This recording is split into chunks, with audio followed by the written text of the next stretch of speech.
Hi friend, তো আজকে নিয়ে এসেছি একটা মেকআপের ভিডিও। তো চলো পুরো ভিডিও দেখতে থাকো। তো বিফল লুকটা এরকম ছিল। তো হালকা জাস্ট বারে বারে আমাকে বলছে মেকআপটা যেন রিঙ্কু প্রচুর হালকা হয়। তো ফুল মেকআপ করার পর লুকটা এরকম এসছে। তো ওনার প্রসেসিং শুরু করলাম। মুখটাকে ভালো করে ক্লিন করে নিলাম। তো ক্লিন করার পর পুরো একটু মুখে রিঙ্কেল ছিল, তো ময়শ্চারাইজার দিয়ে পুরো মুখটাকে রিঙ্কেল ফ্রি করে নিলাম। তো প্রাইমারও লাগিয়ে নিলাম। তো প্রসেসিং শুরু করে দিলাম। বারে বারে বলছে মেকআপ কিন্তু খুবই হালকা করবে।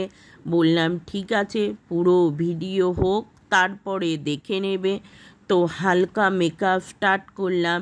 পিঠেও খুব ব্ল্যাক স্পট ছিল, ওগুলোকেও কভার করলাম। তো চোখের ওখানটাও কনসিলার দিয়ে কভার করলাম। তো এবার মেকআপটা সেট করে দিলাম।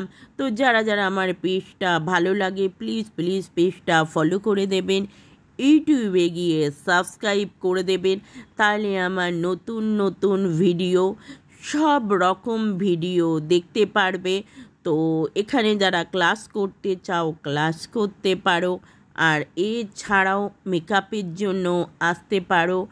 তো অলরেডি হালকা করে কাজল পরিয়ে দিতে বলছিল, এমনি তো দেখতে ভালো। তো আমি সবই নর্মাল নর্মাল করলাম, সব প্রচণ্ড নর্মাল করতে বলছে। তো যাই হোক, আমি নর্মালি করলাম। তো ওদের মেকআপটা খুব খুব সুন্দর, ভালো লেগেছে। তো ওখানে অনুষ্ঠানে আমাদেরও ইনভাইট করেছিল ওনাদের বিবাহবার্ষিকী।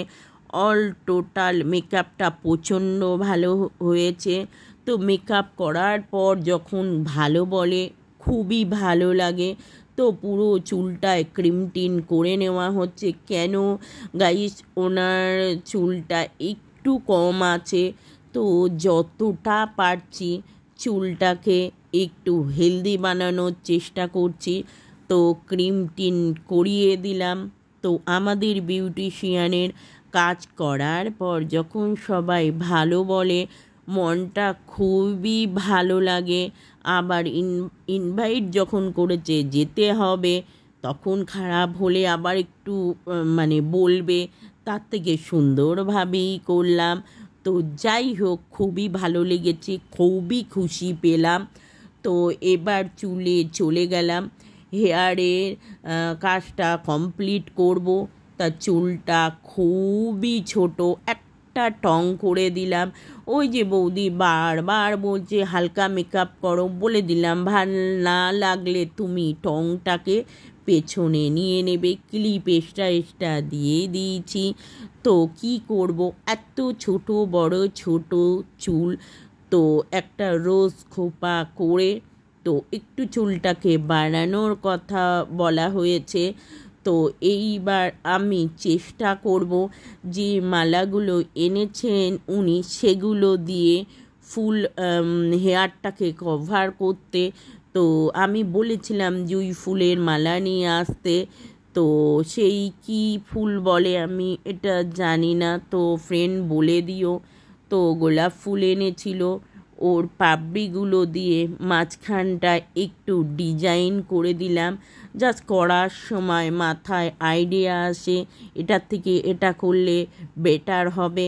আর আমার সঙ্গসাথীগুলো তো রয়েছেই, বলেই দেয় না এটার থেকে এটা করো বেটার হবে।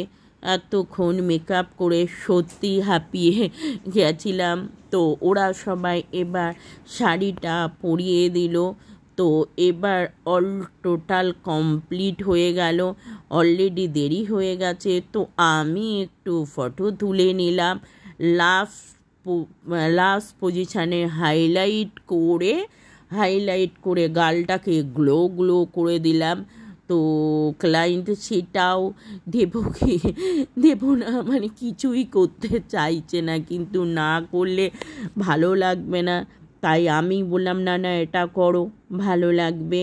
তো অলরেডি করার পর আমি আর আমরা চলে গেছিলাম ওনারা যেখানে অনুষ্ঠান করেছিল, যে বাড়ি ভাড়া করেছিল। তো ভীষণ ভীষণ ভালো লেগেছে ওনাদের ব্যবহার, আমাদের সাথে খুব ভালো ব্যবহার করেছে, ওনারাও খুশি হয়েছে।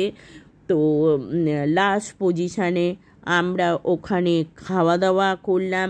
ওখানে যা ছিল মাটন বিরিয়ানি সব খাওয়া দাওয়া করলাম। করে প্লিজ প্লিজ ভাল লাগলে লাইক করে দিও, শেয়ার করে দিও। তো এই খাওয়া দাওয়া করে আমার এবার এখানে ফিশ ফ্রাইও হয়েছিল। সমস্ত কিছু খাওয়া দাওয়া করে তো বাড়ির দিকে রওনা দিলাম। মেকআপটা কেমন হয়েছে আপনারা জানান কমেন্টের মাধ্যমে। আরেকবার বিফোর আফটার দেখিয়ে দিলাম। তো আমার মেকআপটা ড্রেস আপটা এরকম ছিল। বাবা।